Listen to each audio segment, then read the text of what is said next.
आप सभी को जय हिंद। आप सभी के लिए आज मैं एक अच्छी खबर लेकर आया हूं। जो बच्चे काफ़ी समय से इंडियन आर्मी की तैयारी कर रहे हैं और इंडियन आर्मी में जाना चाहते हैं तो उन सभी के लिए एक बेहद ही अच्छी खबर है। तो आज हम बात करेंगे अग्निपथ स्कीम के बारे में कि अग्निपथ स्कीम में क्या क्या रूल चेंज हुए हैं। तो आप सब देख सकते हैं, ये नोटिस आपके सामने है जिसमें कि डिटेल्स वाइज सभी जानकारी दी गई है। तो चलो जानते हैं। इसमें पहले क्या लिखा है कि for demand of change in Agnipath scheme date now Agnipath scheme change to Sainik Samman scheme after review. मतलब कि अग्निपथ स्कीम का नाम चेंज करके सैनिक सम्मान योजना कर दिया गया है। पहला चेंजिंग तो यही है, आप देख सकते हैं स्क्रीन में आपके सामने है।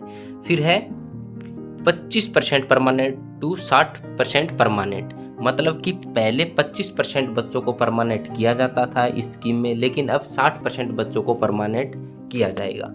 फिर आगे है टेक्निकल पोस्ट परमानेंट। मतलब कि जो भी बच्चे टेक्निकल पोस्ट पे भर्ती होते हैं तो उनको परमानेंट ही जॉब करनी पड़ेगी। फिर है 4 ईयर ड्यूटी टू 7 ईयर। मतलब कि पहले अग्निपथ स्कीम में 4 साल की नौकरी करनी पड़ती थी, उसके बाद रिटायरमेंट कर दिया जाता था, लेकिन अब 4 साल से बढ़ाकर 7 साल कर दिया गया है। अब 7 साल की नौकरी करनी पड़ेगी।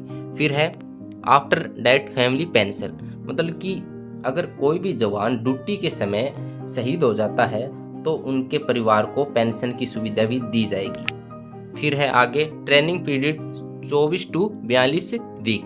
मतलब कि पहले बच्चों की ट्रेनिंग होती थी 24 सप्ताह की, लेकिन अब 24 सप्ताह से बढ़ाकर 42 सप्ताह कर दिया गया है।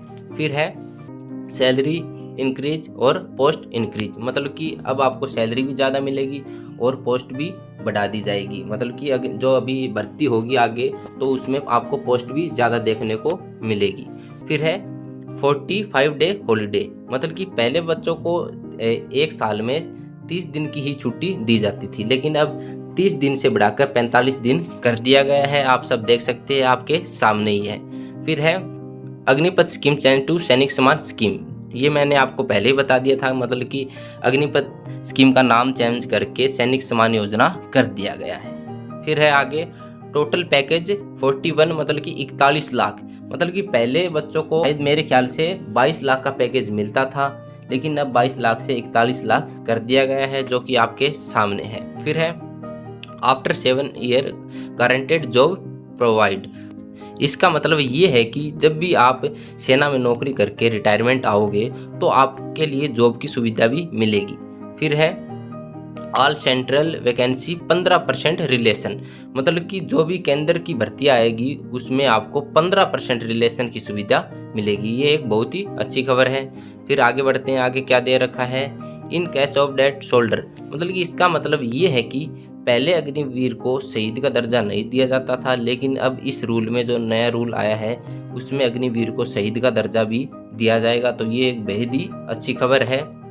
चलो अब आगे बढ़ते हैं। फिर आगे मैंने जो आपको अभी ऊपर बता दिया वही सब नीचे है। आप देख सकते हैं कि पहले अग्निपथ स्कीम में 4 ईयर मतलब कि 4 साल की ड्यूटी होती थी, लेकिन अब 7 ईयर कर दिया गया है। पहले 22 लाख का पैकेज मिलता था, लेकिन अब 41 लाख का पैकेज आपको मिलेगा। पहले 50 लाख आफ्टर डेथ। मतलब कि जो भी शहीद होता था उसको 50 लाख मिलते थे, लेकिन अब 75 लाख मिलेंगे। फिर है पहले जो भी फौजी रिटायरमेंट होके आते थे उनको 10% रिलेशन दिया जाता था अन्य भर्ती में, लेकिन अब 15% रिलेशन मिलेगा। फिर है पहले 24 वीक। मतलब कि इसका मतलब ये है कि पहले 24 वीक ट्रेनिंग होती थी, लेकिन अब ट्रेनिंग पीरियड को बढ़ाकर 42 वीक कर दिया गया है। आप सब देख सकते हैं कि पहले 24 वीक ट्रेनिंग होती थी, लेकिन अब 24 वीक से बढ़ाकर 42 वीक ट्रेनिंग का कर दिया गया है। अब आपको 42 वीक ट्रेनिंग करनी पड़ेगी। फिर है 30 डे हॉलीडे छुट्टी मिलती थी आपको साल में, लेकिन अब 45 डे हॉलीडे छुट्टी मिलेगी। तो दोस्तों ये चेंजिंग हुए हैं, आप सब देख सकते हैं। नोटिस में आप ध्यान से देख लेना क्या क्या चेंजिंग हुए हैं, और मैंने आपको बता भी दिए हैं। तो मुझे कमेंट करके ज़रूर बताएं सरकार का ये फैसला आपको कैसा लगा। जो भी इसमें चेंजिंग हुए हैं अग्निपथ स्कीम में, ये सही है या फिर गलत। जय हिंद, जय भारत।